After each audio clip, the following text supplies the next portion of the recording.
Ako si Jonathan, 23 years old at pangatlo sa magkakapatid. Nakatira sa Maynila. Ang aking kinakapatid naman ay si Nicole, 22 years old. Actually, parehas kaming taga Maynila, pero isang sakay ng jeep lang ang agwat ng aming bahay. December 30, nang mag-text ang tita ko na pumunta daw kaming magkakapatid sa Valenzuela para doon na magsalubong ng bagong taon. Nang matanggap ko ang text ng aking tita, ay agad ko silang sinabihan na mag-ayos na at para maagang makarating doon. Pauna na muna kayo kasi tinutulungan ko pa yung tropa ko sa tindahan nila eh. Nag-aayos kasi kami doon. Sambit ko sa pang-apat kong kapatid. 6 kasi kami, kaya pangatlo ako at yung 2 panganay na ate ko ay may pasok naman sa trabaho. Paano sila ate? Sagot naman ito sa akin. Tinext ko na sila na sumunod na lang doon para may magbabantay din sa inyo. Sagot ko ulit sa kanya. Nang matapos na silang mag-ayos, ay pinabiyahe ko na agad para hindi gabihin.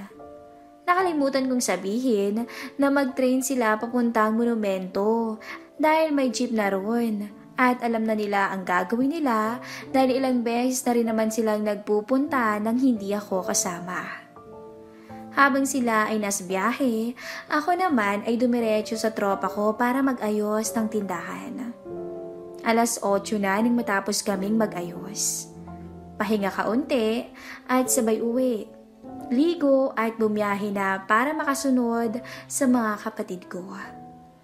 Habang nasa jeep ako, nakasabay ko ang ninang ko na matagal ko nang hindi nakikita. Nagulat na lang ako at may nagsalita ng malakas. Ay! Kumusta ka na? Ang wika ng ninang. Ayos lang po, ninang. Ang ingay niyo naman. Nagulat ako ron ah. Saan po ba kayo galing? Ang dami niyo po yatang handa. Pabiro ko sa kanya. Oo, marami kasi kaming bisita eh. Saan ba punta mo at bis na bis ka? Tanong nito sa akin. Sa tita ko po, pinapunta kami dun eh. Doon daw po kami magbabagong taon. Sagot ko naman sa kanya. Oo siya, bababa na ako at mag-iingat ka na lang ha? Ang wika ni ninang. Tulungan ko na po muna kayo. Mukhang hindi niyo po kaya eh. Sagot ko. O sige, bahala ka. Maraming salamat. Kumain ka na ba? Dito ka na muna kumain bago ka umalis. Ang wika ni ninang. Sige po, hindi pa nga rin po ako makain eh. At saka, gift ko po, matagal na po akong walang natatanggap eh. Pagbibiro ko. Matanda ka na kaya no? Nak, pakitulungan mo naman kami ng kuya mo. Si Kuya Jonathan mo nandito. Nagulat ako sa aking nakita. Si Nicole. Dalaga na. Parang dati lang inaagawan ko pa to ng teddy bear eh. Ngayon sobrang ganda na. Nakasuot ng maiksing short na pangbahay. Nakasando lang at wala pa yatang suot sa loob dahil napansin kong parang halata kasi. Hi kuya, ang tagal mo nang hindi nagpapakita. Sambit nito sa akin. Wala eh, busy ako sa work eh, pati sa school. Sagot ko sa kanya. Sige na, dun muna kayo sa terrace para makapag-usap naman kayo. At ako'y magluluto na para makakain na rin kayo. Sabat naman hininang. Agad naman kaming nagpunta sa terrace. Habang paakyat kami, ay nauuna siya sa akin. Namamalas ko tuloy ang kalusugan ng likuran niya na malapit nang tumama sa aking mukha dahil medyo masikip ang daan paakyat. So, kuya, kumusta love life? Mukhang marami ka na yatang babaeng niloloko eh. Pabiro ni Nicole sa akin. Grabe ka naman. Wala pa akong naloloko no, sa madaling salita. Wala pa akong nagiging jowa. Pabiro ko rin sabi sa kanya. We, seryoso? Wala ka pang nagiging girlfriend? Sa itsura mong yan. Bakit hindi ka manligaw? Sambit nito sa akin. Hindi ko naman ginagamit tong mukha ko para makakuha ng babae eh. Paseryoso ko na sambit sa kanya. So, inosente ka pa pala sa babae, kuya? Nahihiya nitong sagot sa akin. Actually, dapat hindi na. Ang sagot ko. Bakit naman? Anong nangyari? Tanong niya. Sa inuman kasi yun. Niyaya ako ng classmate kong babae na one-on-one daw kami. Pero sanmig lang naman kaya hindi nakakalasing. O tapos, ayun, hindi namin maiwasan na matangay sa sitwasyon. Paunti-unti ko siyang hinalikan pababa. At pinapahiga ako na kaso ano? Kaso binigilan ko agad sarili ko eh. Dahil may boyfriend siya. Hindi naman ako pumapatol ng may boyfriend, no? Napapansin ko si Nicole na habang nakatayo kami ay parang nadadala yata sa usapan na, ewan? Kanina pa kasi galaw ng galaw yung paa. Okay ka lang ba, Nicole? Tanong ko sa kanya. Oo naman. Okay na okay ako, no? Sagot nito sa akin. Ikaw ba? Meron ka na bang experience? Tanong ko naman sa kanya. Actually, hanggang kiss lang ginawa sa akin eh. Pabebe nitong sambit. Grabe ka sa ganda mong yan. Kiss lang yung ginagawa sa'yo. Pagbibiro ko. Nagulat na lamang ako. Nung biglang yumakap sa likod ko si Nicole at hinaplos niya ang aking tiyan at talaga namang bumuhay sa aking pagkatao. Kung ikaw yun, kuya, hindi lang bahalik yung gagawin mo sa akin. Pabulong na tanong nito sa akin. Oo naman. Baka siguro hindi na ako makapagpigil sa'yo. Tsaka, may alam din naman ako sa ganyan kahit papano, no? Pabulong ko ring sambit sa kanya habang siya ay nakayakap pa rin. Umarap ako sa kanya at medyo magkalapit na kami sa isa't isa. Mas matangkad kasi ako sa kanya. Hanggang labi ko lamang siya kaya medyo nakatingala siya sa akin. Pero, tinuruan ka na ba ng boyfriend mo alam mo na, pabulong ko sa kanya. Ex na lang, kuya. Nakahanap na siya ng mas maganda sa akin eh. Pero, hindi pa. Kaya wala akong alam sa ganun. Pwede bang patry, kuya? Pakiusap sa akin ni Nicole na may halong kapilihan. Pagkatapos niyang sabihin, ay wala na akong nagawa. Nakatingin ako sa mata niya na nakakatunaw at malatsinita. Matangos ang ilong. Unti-unti itong lumuhod sa harapan ko.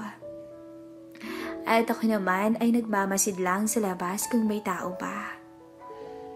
Halos mapagit na lang ako sa kapilihan niya ng mga oras na yun.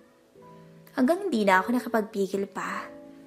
Kaya tinanong ko siya kung gusto niya bang magparaya ng tuluyan kahit saglit lang para kahit papaano hindi masayang yung pagkakataon namin. Agad namang tumango si Nicole.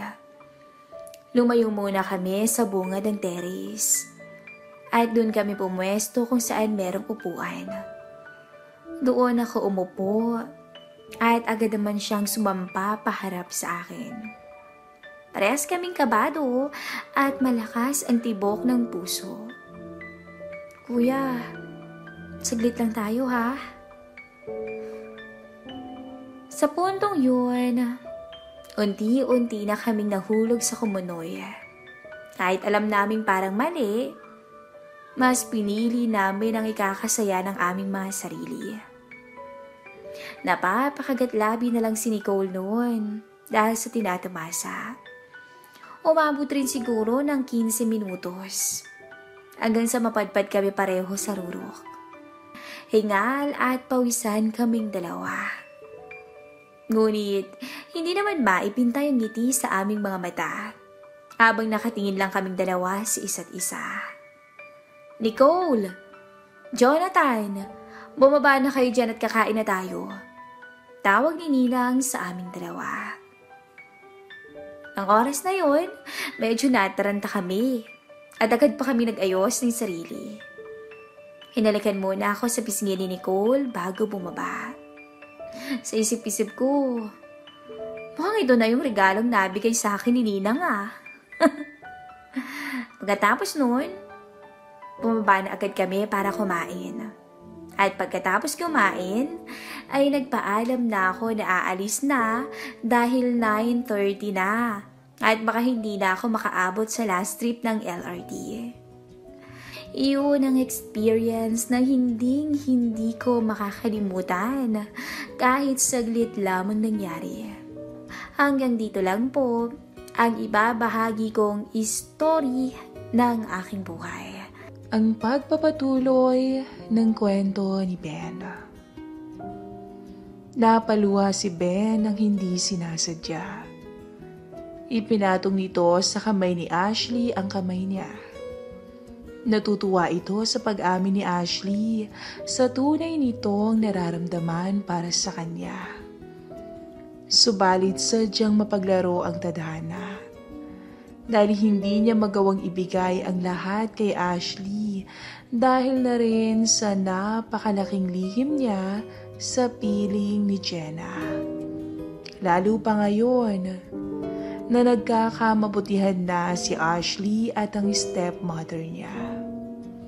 Pwedeng masira sa isang iglap ang lahat kapag malaman ni Ashley ang lahat. At pwede din itong maging mitya para hindi na niya makausap si Ashley. Ash, bigyan mo lang ako ng pagkakataon. Pinapangako ko sa'yo, babalik ako. Kailangan ko lang itong gawin para din sa atin. Alam kong medyo magulo to para sa'yo pero trust me, Ashley. Kailangan ko itong gawin para sa ikakapanatag ng puso at isipan ko. Sandaling natahimik ang dalawa. At malungkot si Ashley na tumango. Napabuntong hininga ito at tinignan ang mga mata ni Ben. Desidido si Ben sa kanyang gagawin. Ipangako mong babalik ka sa akin, Ben. Kung hindi, hindi kita patatawarin. Ang wika ni Ashley. Pangako, Ashley, pangako. Dito naglapit ang kanilang mga mukha. At isang matamis na halik ang ibinigay nila sa isa't isa. Isang halik na tila nagpabilis ng kanilang mga puso. Ang mga pusong nagmamahalan na handang gawin ang lahat para sa isa't isa. Nang gabing iyon ay kinausap ni Ben ang buong pamilya ni Ashley. Naiintindihan naman ito ni Tony at sumang-ayon ito. Si Cyrus naman ay nalulungkot pero tanggap din ito. Tanging si Jenna ang medyo dismayado sa plano ni Ben na umalis. Nagpaiwan si Jenna sa ospital para kausapin si Ben ng masinsinan. Sigurado ka ba sa desisyon mo, Ben? Opo, Ma'am Jenna. Alam ko, nakukonsensya ka about sa namamagitan sa ating dalawa, iho. But it is what it is. Hindi ako namimilit, ha? I know. Which is why hindi kita pipigilan. Although, aaminin ko, nalulungkot din ako dahil mawawala ka na sa tabi ko. But all good things will come to an end. I know that. Salamat sa pag-intindi niyo, ma'am. Ginawa ko rin to para proteksyonan si Ashley at maging kayo. Ayokong malaman niyang namagitan sa ating dalawa. Siguradong pareho tayong masisira at mawawala sa atin si Ashley. I agree. This is one poison na hindi dapat malaman ng kahit sino. I admit, kahit gustong-gusto kong magpaangkin sa'yo, mas pipiliin kong maging masaya kami ni Ashley ngayon. She is a strong woman, and I love to see her mature. Ayokong sirain yung pagsasama namin. So I guess, this is it, Iho. Thank you for being with me and with the family. Hindi ka namin makakalimutan. Matapos ang usapan nila, ay nagtapos na din ang kanilang ugnayan. Lumabas si Ben ng ospital at umuwi na itong muli sa kanilang bahay kasama si Mang Mario. Pero nilakad na nito ang mga papeles para makapagtrabaho sa abroad. Nag-apply si Ben sa isang construction company na nakabase sa Saudi. Isang gabi, bago ang biyahe niya, ay biglang bumisita si Ashley sa bahay niya. Nagulat si Ben nang makita ang dalaga sa pinto. Ash? Hello, Ben. Oh, Iha, pasok ka. Tuloy ka. Wika ni Mang Mario at nakangiti itong sinalubong si Ashley. Pumasok ang dalaga sa maliit na bahay ni Ben. Pasensya ka na dito at medyo maliit yung bahay namin, ang wika ni Ben. Naku, okay lang Ben. Napadaan ka pala. Bukas ang alis mo, di ba? Oo. Bukas ng hapon. Bakit? Tanong ni Ben. Hindi kasi ako makakapunta, Ben. May lakad kaming pamilya tomorrow. Kaya napagpasyahan kong dalawin ka ngayon. Bago pa maging huli yung lahat. Ganun ba? Salamat sa pagdalaw mo Teka, bibili lang ako ng kape. Gusto mo? Ako hindi na. Actually, gusto sana kitang kayain lumabas Don't worry, libre ko. Napatingin si Mang Mario habang kumakain at napangiti ang matanda. Tumingin si Ben sa tito niya at umiling ito. Okay, sige. Mag-aayos lang ako. Okay ka, Ben Babae na bumibisita sa'yo at nanlilibre. Sa panahon ko noon, hindi nangyayari yan. Iba na talaga ang mga kabataan ngayon. Ang biro ni Mang Mario. Nako, tumahimik nga kayo. Nakakahiya naman kay Ashley. Sagot ni Ben. No, it's okay, Ben. Sabay nagtawanan si Mang Mario at Ashley.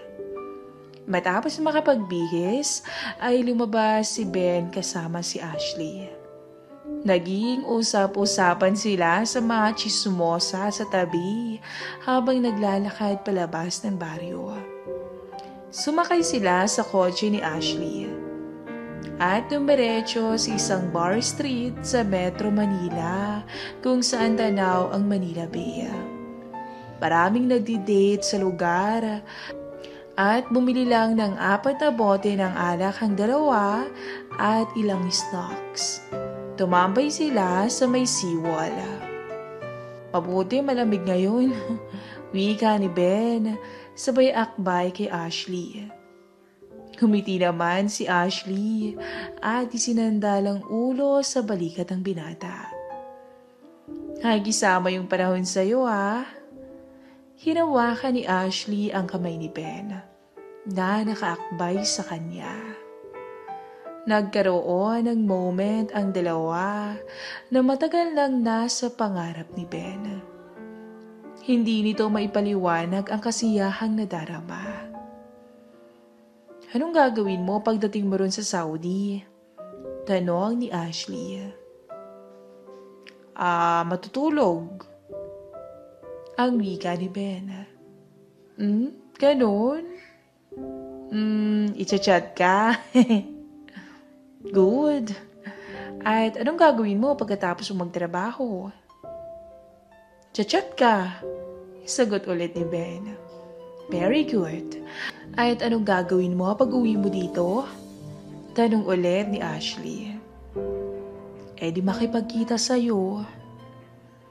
Nakangiti si Ashley. At mahinahong sinunggaban ang labi ni Ben, sabay titig sa mga mata ng binata. Sabi na good boy ka? Masyado ka yatang forward ngayon, Ash. Well, syempre. Ayaw mo ba? Aba, gusto. Nag-a-adjust pa lang kasi ako. Kasi parang panaginip lang Hindi ba ngungot? Bulong ni Ashley. Natawa lang si Ben at umiling. Hindi Kaya kung panaginip lang to. Ayoko nang magising. Ben? Pangako mo lang sa akin na babalik ka ha? Oo naman. Ilang taon ka nga pala doon?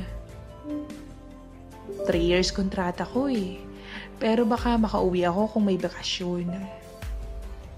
Matagal din ang 3 years, Ben. Pero maghihintay ako sa'yo. Kaya wag na wag mong iisiping maghanap ng iba. Maraming nagiging OFW na nagkakaroon ng karelasyon sa abroad. Ibahin mo ko, Ash. Ikaw lang kaya yung sinisigaw ng puso ko. Well, if you say so, then I will trust you. Biglang kumulog at nagulat ang lahat nang biglang umulan ng malakas. Nagsipolasa ng mga tao sa seawall. Maging si Ben at Ashley ay nagmamadaling tumakbo para maghanap ng masisilungan. Basang-basa ng ulan ng dalawa nang marating ang kotse ni Ashley. Parehong nagtatawanan sila habang malakas ang bugso ng ulan. Nagkatitigan sila at dahan-dahang nawala ang ngiti. Nagkayakapan ng dalawa at nagsimulang sinuyo ang labi ng isa't isa. Agresibo. Parehong sabik sa isa't isa. Pareho silang kinakabahan pero pareho ding nag-aalab ang mga damdamin. Napapakagat-labi na lang si Ashley sa bawat haplos ng binata sa kanya. At unti-unting naglaho ang kanilang mga kasuotan. Patuloy lang ang binata sa pagpapakasasa sa kasintahan. Bagay na matagal niya ring inasam-asam. Pero kinagulat ni Ashley nang masilayan niya sa unang pagkakataon ang natatanging alas ni Ben. Tinanong ni Ben si Ashley kung sigurado ba to. Tumango naman si Ashley kay Ben at dito na nagsimulang umuga ang kotse. Pero hindi ito napapansin ng mga tao sa labas dahil na rin sa lakas ng ulan. Tumagal ng ilang oras ang dalawa sa loob ng kotse. Tumila na ang ulan nang sabay silang bumagsak at hingal na hingal. Nakangiti si Ashley kahit tinignan ang mukha ng binata. I love you. Bulong ni Ashley. I love you too, Ash. Sagot naman ni Ben. Maghihintay ako sa pagbabalik mo, Ben. Pangako, Ash. Babalikan kita. Dahil nasa iyo na ang puso ko. Muling niyapos ng dalawa ang isa't isa. Makalipas ang 3 taon. Nakauwi si Ben matapos ang mahabang biyahe nito. 3 taon din itong nawala sa Pilipinas. Pero ngayon ay nakabalik na ito. Naramdaman niya ulit ang init ng araw at ang simoy ng hangin. Pamilyar ito. At nagising si Ben sa katotohanan na nakabalik na siya. Ben! Sigaw ni Cyrus. Nakita ni Ben na binatang-binata na si Cyrus at kasing tangkad niya na ito. Ikaw ba yan, Cyrus? Aba, nag-mature ka. Medyo lang, kuya. Siya nga pala, ipapakilala ko sa'yo. Yung misis ko, si Aliana. Hello po. Nakipag-shake hands si Aliana kay Ben at kitang-kita ang ganda ng babae. Aliana, kumusta?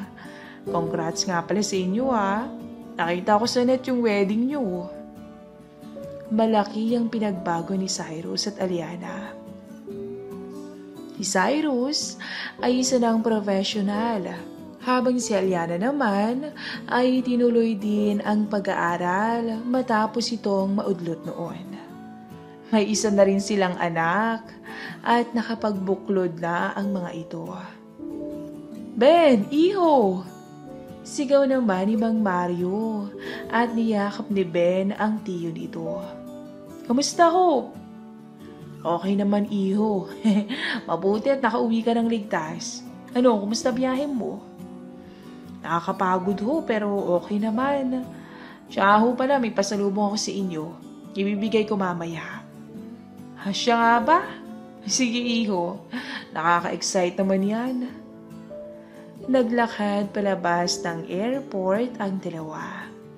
Sa isang malaking van ay nakita ni Ben si Ashley. Dahan-dahan na pangiti ang dalawa. Binitaw ni Ben ang mga dalang maleta at bag at tumakbo sa dalaga.